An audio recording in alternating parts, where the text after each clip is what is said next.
Lee Trevino was one of the greatest golfers of his era and still one of the most recognizable figures in the sport, even decades later. Trevino headlines this year's annual Red Cross Evening of Stars event in Normal next month.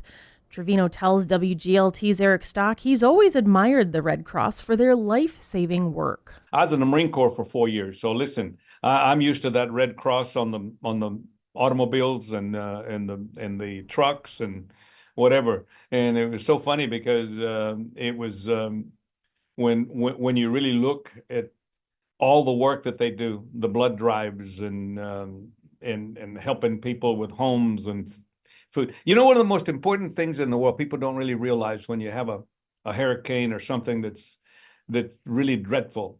And what is the first thing that you have to do when you get to those people? Is water. You have to have water first. That's the first thing when you respond, is you have to have water. And my hat's off to them. They do it. And they wouldn't ever be able to do this without a tremendous amount of people volunteering.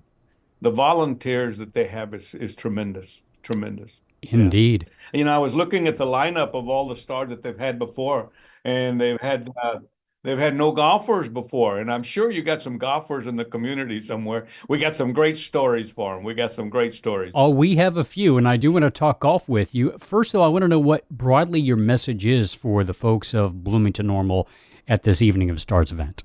Well, there's really, you know, when you give a message to an organization like that, like this, is you have no message.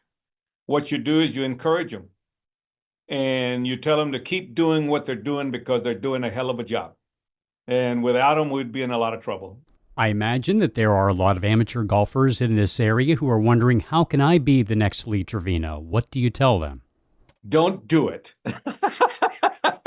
Believe me, it is one of the most difficult jobs there is. How would you like to have a job and you went to work at a factory, regardless of what we were making and you're selling, and all of a sudden the company didn't do very well, and because it didn't do very well, you didn't get paid.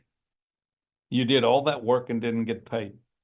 That's what golf is all about. You know, a lot of the people complain about the golfers are making too much money and everything. They're not making enough, simply because if you look at all the other sports and you look at and you look at football and baseball and hockey and whatever, their biggest star is making way much more money than what the golfer is. Even though Scotty Scheffler made a pretty good buck this particular year, but it's a very difficult sport. And the reason for it is because you have 14 clubs that you have to master. When you play football, you only master the one ball. The baseball, you got to hit the pitcher. Since you talked about money in the game, it does seem as though there's not really a middle class, like you said. There are some who make an extraordinary amount of money, much more money than golfers, the top golfers made in your era, even as a six-time major champion. Do you sometimes wish, gosh, I played in the wrong era? You know, you kind of throw that out, but you know what you do is you thank the Lord that you thank God that you were able to at least play at a high level. It's like I said, it's a very difficult thing. If you really look back at it in my era, there's only 15 guys that made a great living off of it and enough money to where they could save it and retire with it. Back then, guys played 20, 25 years, and when they finished playing, their kids are grown and they're left, and they don't have any money, and they have no retirement, and what have you. It's a competition. I mean, how would baseball be is if you struck out, you had to give $1,000 back? As we continue on Sound Ideas with Lee Trevino, who is the Red Cross Evening of Stars guest this year. And on the local level, we are seeing more and more 9-hole courses because the sentiment seems to be that fewer young people are playing golf. They are less willing to invest in playing 18 holes at a given day. Do you have concerns about the long-term viability of the sport among today's young people who seem to be too busy to want to spend 3-4 hours on the links? I think a 9-hole golf course is a genius idea. I really do. With today's young people and the business that they're in, They're able to leave the office, and in 2.5 hours they can be back.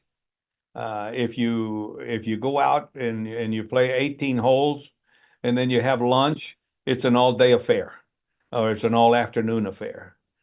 So I think that they'll get more young players, lady players, juniors.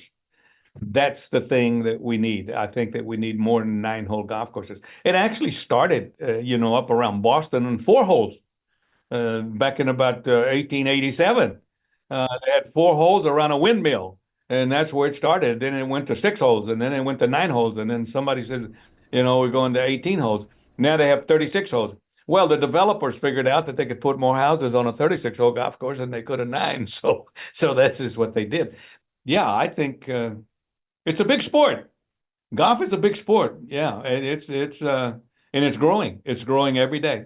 I got to get your thoughts on the singular issue that seems to be dominating the sport of golf, and that's the LIV Tour, bankrolled by the Saudis, who wanted to radically change the sport, promising big payouts for golfers, lured a lot of them away from the PGA Tour. The two leagues are supposed to merge now.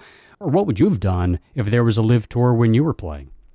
Well, you'd have to sit down up to be on, and I'm an honest guy, and I'm going to tell you how it is. You would have to really look at this. I mean, at the time, it was, Mr. Palmer was just about going out when I came on. Because he was 10 years older than I. Nicholas was king of the hill. He's the GOAT, still is the GOAT. If they come along and offered me $300-400 million, I'm not a real smart guy, but I'm not stupid. I think you would have to take a long look at that because of your family and the security of your family. You probably would, if there was no strings attached and whatever. Yeah, I'd have to probably take a hard look at it. Yeah. Do you think that the LIV Tour will change pro golf long term, the business model behind it? No, I don't think so. How come? And the reason for it is simply because of the concept. The concept is kind of a weird. We just had one here in Dallas, and they play at 11:15 every day. They play in shorts, which is okay. They tee off on different holes. You don't know what hole they're on or where they're going to finish. They only have 48 players.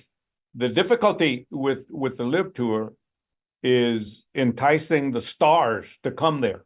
And now our tour has gotten to where we have what, 18, $20 million tournaments.